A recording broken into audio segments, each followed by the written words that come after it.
નમસ્કાર મિત્રો, મારી યુટ્યુબ ચેનલમાં આપનું સ્વાગત છે। આજે આપણે આ વિડીયોમાં જોવાના છીએ કે આપણું નવું પાન કાર્ડ આપણે જાતે કઈ રીતે કઢાવવું તે માટે આ વિડીયો પૂરેપૂરો જોવા વિનંતી। અને જો તમે મારી યુટ્યુબ ચેનલમાં નવા હોય તો મારી યુટ્યુબ ચેનલને સબસ્ક્રાઈબ કરી લેવા વિનંતી, જેથી આવી અવનવી અપડેટ તમને મળતી રહે।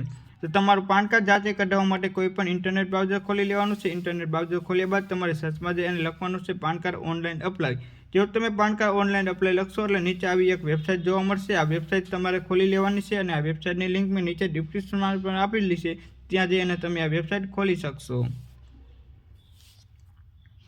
જેવી આ વેબસાઇટ ખોલશો એટલે તમારા મોબાઈલમાં આવી રીતે ઇન્ટરફેસ જોવા મળશે। તો સૌપ્રથમ તો આપણને એક અહીં સિલેક્ટ કરવાનું ઓપ્શન આવી જશે। તો આપણે તેને જે અહીં new PAN card Indian citizen લખેલું છે તે સિલેક્ટ કરી લેવાનું છે।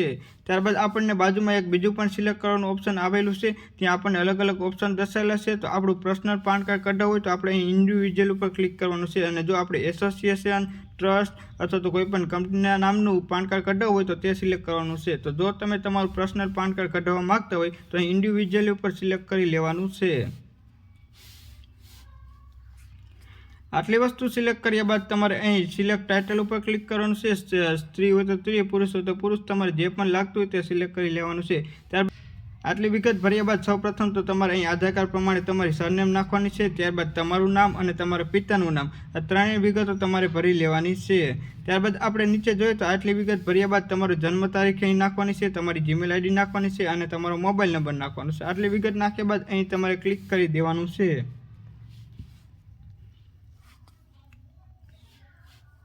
ત્યારબાદ તમારે નીચે જશો એટલે અહીં એક આઈ એમ નોટ રોબોટનું ઓપ્શન આવશે, તે નોટ રોબોટ ઉપર ક્લિક કરી અને નીચે અહીં સબમિટનું ઓપ્શન દર્શાવેલું છે તેના ઉપર ક્લિક કરી અને તમારે સબમિટ કરી દેવાનું છે।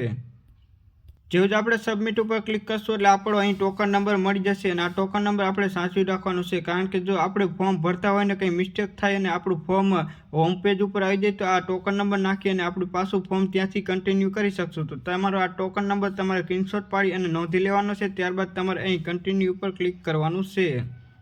કન્ટિન્યુ ઉપર ક્લિક કરશો એટલે તમારા મોબાઈલમાં આવી ઇન્ટરફેસ જોવા મળશે, અને તમે કોઈ પણ વિગત ભર્યા બાદ અહીં સેવ એન્ડ ડ્રાફ્ટ ઉપર તમારે ક્લિક કરી દેવાનું છે, જેથી તમારું ફોર્મ જેટલું પણ ભરો તેટલું સેવ થતું જાય। ત્યારબાદ આ વિગત આવ્યા બાદ તમારે અહીં બીજા નંબરના ઓપ્શન ઉપર ક્લિક કરી લેવાનું છે, કારણ કે જો તમે પહેલા નંબર ઉપર ક્લિક કરશો તો તમારું નામ, ફોટો અને જે પણ સરનામું હોય તે આધાર કાર્ડ પ્રમાણે આવશે, અને જો તમારું નામ, ફોટો અને સિગ્નેચર તમારા પ્રમાણે નાખ્યું એટલે કે તમારે અત્યારે નવો ફોટો નાખવો હોય તો તે સિલેક્ટ કરવા માટે તમારે આ સિલેક્ટ કરી લેવાનું છે, જેથી તમારો અત્યારે ફ્રેશ ફોટો આવે અને તમારા પાન કાર્ડમાં તમારી સિગ્નેચર પણ આવે।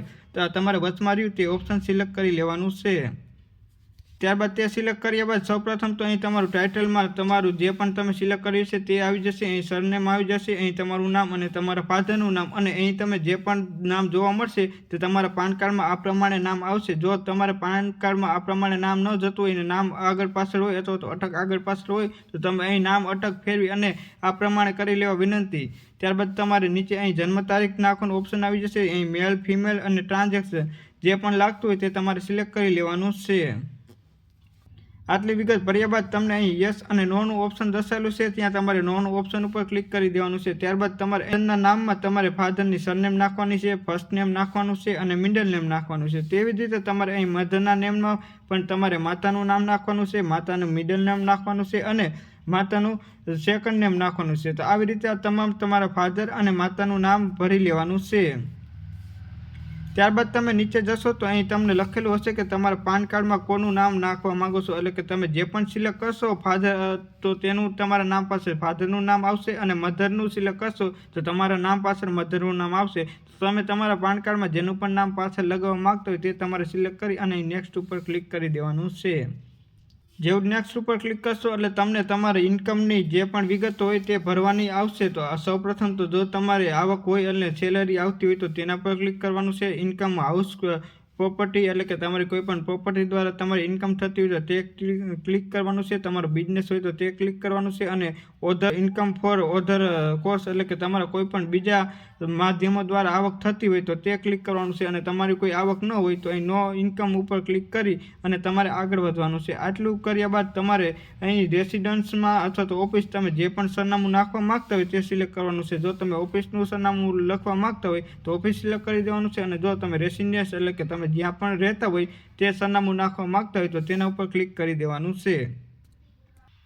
તે ક્લિક કર્યા બાદ સૌપ્રથમ તો તમારે તમારું અહીં બ્લોક નંબર નાખવાનો છે, તમારા જે પણ ગામનું નામ હોય તે ગામનું નામ નાખવાનું છે, ત્યારબાદ પોસ્ટ ઓફિસ નાખવાની છે, ત્યારબાદ તાલુકો, જિલ્લો, પછી કન્ટ્રી નેમ અને અહીં તમારું જે પણ રાજ્ય લાગતું હોય તે રાજ્ય નાખી દેવાનું છે. ત્યારબાદ તમારો પિનકોડ નંબર નાખી દેવાનો છે. આટલી વિગત તમારે ભરી લેવાની છે. ત્યારબાદ નીચે તમારે ઓફિસ એડ્રેસનું ઓપ્શન દર્શાવેલું છે, તે ઓફિસ એડ્રેસ નાખવાનું રહેશે. અને જો તમારે ઓફિસ એડ્રેસ ન નાખવું હોય તો તે ઓપ્શનલમાં છે, એટલે જો તમારી કોઈ ઓફિસ ન હોય તો તમે આ રેસિડન્સ એડ્રેસ નાખી અને આગળ વધી શકશો. આપણે આગળ જોઈએ તો અહીં આપણને લખેલું છે કે કન્ટ્રી કોડ, ત્યારબાદ જોઈએ તો STD કોડ અને ટેલિફોન મોબાઈલ નંબર. ત્યાં આપણે આપણો કન્ટ્રીની સિલેક્ટ કરી અને STD કોડ સિલેક્ટ કરી લેવાનો છે. ત્યારબાદ આપણી જે પણ જીમેલ આઈડી હશે તે જીમેલ આઈડી અહીં આવી જશે અને અહીં આપણે નો ઉપર ક્લિક કરી અને અહીં નેક્સ્ટ ઉપર ક્લિક કરવાનું છે.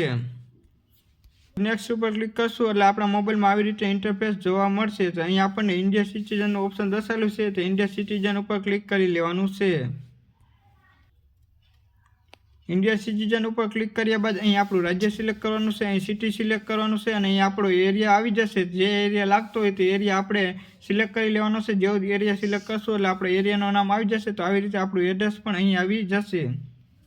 આટલી વિગત ભર્યા બાદ હવે આપણે ડોક્યુમેન્ટ અપલોડ કરવાના થશે. તો આપણને કોઈ પણ 3 ડોક્યુમેન્ટ અપલોડ કરવાના થશે. તો તેમાં સૌપ્રથમ તો આપણું પ્રૂફ ઓફ આઈડેન્ટિટી એટલે કે આઈડેન્ટિટી પ્રૂફ, ત્યારબાદ એડ્રેસ પ્રૂફ અને જન્મ તારીખ માટેનું પ્રૂફ. આ 3 પ્રૂફ અપલોડ કરવાના થશે. ત્રણેયમાં આધાર કાર્ડ ચાલશે, એટલે તમારે ત્રણેયમાં આધાર કાર્ડ સિલેક્ટ કરી લેવાનું છે. ત્યારબાદ અહીં ડિસ્ક્લેમરમાં અહીં તમારું નામ લખી લેવાનું છે અને અહીં તમારી ઉંમર 18 વર્ષ કરતાં વધુ હોય તો હિમસેલ્ફ કરી લેવાનું છે અને 18 વર્ષ કરતાં ઓછી હોય તો તમારા પિતાનું નામ લખી દેવાનું છે. ત્યારબાદ અહીં જે પણ સ્થળેથી તમે ફોર્મ ભરતા હોય તે સ્થળ લખી દેવાનું છે.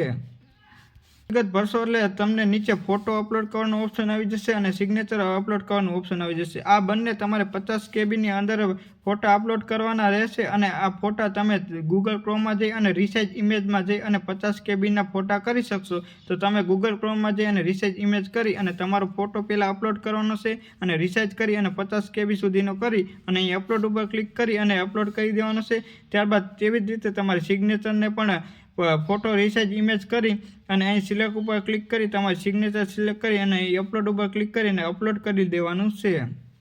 આટલી વિગત અપલોડ કર્યા બાદ હવે નીચે આપણે ડોક્યુમેન્ટ અપલોડ કરવાનું ઓપ્શન આવી જશે. આપણે બધામાં એક જ ડોક્યુમેન્ટ રાખ્યું છે, એટલે કે આપણે અહીં એક આધાર કાર્ડ સિલેક્ટ કરી અને અહીં અપલોડ આધાર કાર્ડ ઉપર ક્લિક કરી અને આધાર કાર્ડ અપલોડ કરવાનું છે. અને આધાર કાર્ડ આપણે 300 KB સુધીનું જ કરવાનું છે. અને જો આપણે બીજું ડોક્યુમેન્ટ આધાર કાર્ડ બદલે રાખ્યું હોય તો અહીં એક ડોક્યુમેન્ટ ઉપર ક્લિક કરી અને અહીં નીચે બીજું પણ ઓપ્શન આવી જશે. તો તેમાં આપણે 2 ડોક્યુમેન્ટ અપલોડ કરવાના રહેશે.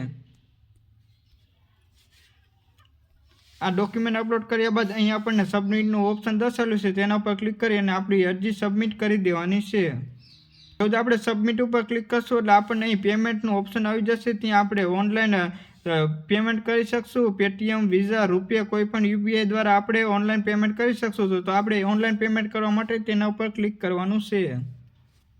જેવું તેના ઉપર ક્લિક કરશું એટલે આપણા મોબાઈલમાં આવી રીતે ઇન્ટરફેસ જોવા મળશે. અહીં આપણને લખેલું છે કે પે કમ ફોન ઉપર ક્લિક કરવાનું છે અને આના આપણે 106.90 રૂપિયા કપાવવાના થશે. પે કમ ફોન ઉપર ક્લિક કરશો એટલે આપણા મોબાઈલમાં આવી રીતે QR કોડ પણ આવી જશે અને આપણને અહીં UPIનું સિલેક્ટ કરવાનું ઓપ્શન પણ આવી જશે. તો જો તમે QR કોડ દ્વારા પણ પેમેન્ટ કરવા માગતા હોય તો તે પણ કરી શકશો અને UPI દ્વારા પણ તમે પેમેન્ટ કરી શકશો. તો આ પેમેન્ટ તમારે કરી દેવાનું છે. જો તમે તમારા મોબાઈલમાં પેમેન્ટ કરશો એટલે અહીં તમને આગળ આવું પેજ જોવા મળશે. ત્યાં સક્સેસફુલી પેમેન્ટનું ઓપ્શન દર્શાવવામાં આવશે. અહીં ટ્રાન્ઝેક્શન ID નંબર દર્શાવવામાં આવશે અને કેટલા રૂપિયા પેમેન્ટ થયું છે તે જોવા મળશે. અને અહીં તમારે પછી કન્ટિન્યુ ઉપર ક્લિક કરી દેવાનું છે. તમે કન્ટિન્યુ પર ક્લિક કરશો એટલે અહીં તમને તમારો ટોકન નંબર મળી જશે અને અહીં તમારો આધાર કાર્ડ નંબર દર્શાવેલો હશે અને આ ખાનામાં તમારે ટિક કરી દેવાનું છે. જો તમે ખાનામાં ટિક કરશો એટલે અહીં તમને કન્ટિન્યુ ઓપ્શન જોવા મળશે. તેના ઉપર જઈ અને તમારે કન્ટિન્યુ કરવાનું છે અને અહીં ઓટો રાઇડ ઉપર ક્લિક કરવાનું છે. જેવું તમે ઓટો રાઇડ ઉપર ક્લિક કર્યા બાદ કન્ટિન્યુ ઉપર ક્લિક કરશો એટલે અહીં જનરેટ OTPનું ઓપ્શન દર્શાવવામાં આવશે. તમારે એના ઉપર ક્લિક કરી અને OTP મેળવી લેવાનો છે અને OTP વેરિફિકેશન કરી લેવાનું છે. જેવું તમે OTP મેળવી અને OTP નાખશો એટલે તમારા મોબાઈલમાં આવી રીતે ક્લિક ટુ કન્ટિન્યુ પ્રોસેસનું ઓપ્શન જોવા મળશે. તેના ઉપર ક્લિક કરીને આપણે કન્ટિન્યુ ઉપર ક્લિક કરવાનું છે. આપણે કન્ટિન્યુ ઉપર ક્લિક કરશું એટલે પછી આપણને અહીં આધાર કાર્ડ નંબર નાખવાનો ઓપ્શન આવી જશે. ત્યાં આધાર કાર્ડ નંબર નાખી અને સેન્ડ OTP ઉપર ક્લિક કરી અને OTP મેળવી લેવાનો છે. ઓટીપી મેળવ્યા બાદ તમે જેવો જ સેન્ડ ઓટીપી પર ક્લિક કરશો એટલે નીચે ઓટીપી નાખવાનો ઓપ્શન આવી જશે. ત્યાં તમારો ઓટીપી નાખી અને વેરિફિકેશન કરી લેવાનું છે. ઓટીપી નાખી અને વેરિફિકેશન કરશો એટલે તમને અહીં તમારી PDF ડાઉનલોડ કરવાનો ઓપ્શન આવી જશે. ત્યાં તમે જે પણ પાન કાર્ડ માટે એપ્લાય કર્યો છે તેની તમામ વિગતો મળી જશે અને તમારો ટોકન નંબર પણ મળી જશે. તો હું આશા રાખું છું કે તમને આ મારો વિડીયો ગમ્યો હશે ને જો તમને મારો વિડીયો ગમ્યો હોય તો મારી YouTube ચેનલને વધુને વધુ લોકો સુધી શેર કરવા વિનંતી. આભાર.